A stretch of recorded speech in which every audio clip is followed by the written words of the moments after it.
lung khâu cả gần thủy tiếng gan nấy sâu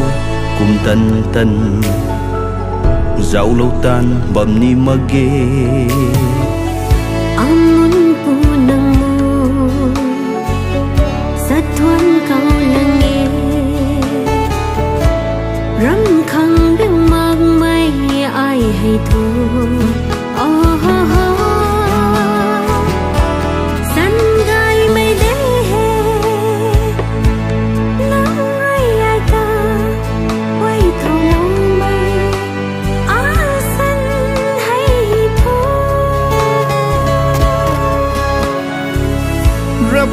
râm đâm bằng khâu gãy liêng mây kiểu nắng nghe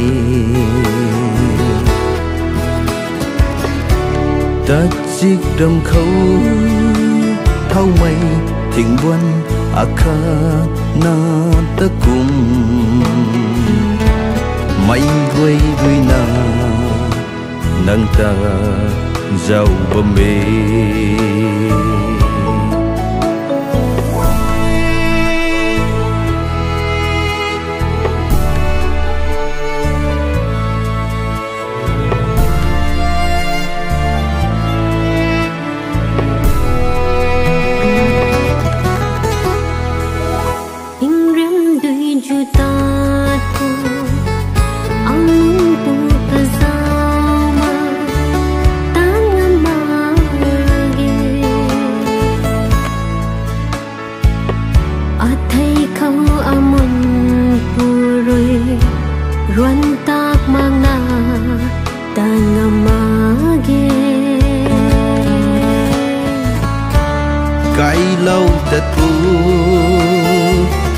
thỉnh tàu râm thật phú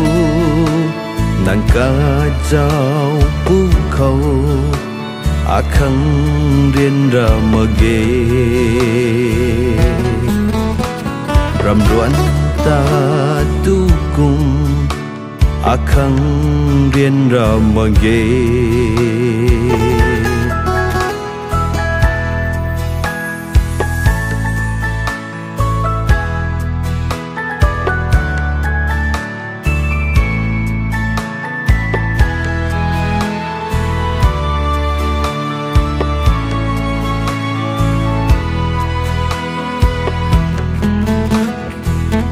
amun pu nang tamu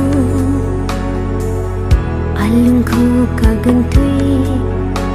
hingga lấy sâu cùng tân tân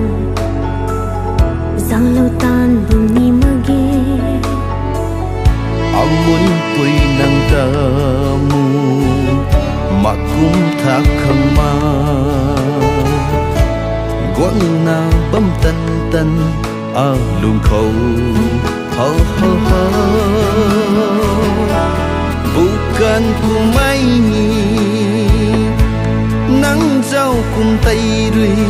achang tiring tan tan bam me amun pu nang tamu alung khâu cả gần thủy inggang lấy sâu cùng tân tân giang lâu tan bùn ni mơ ghê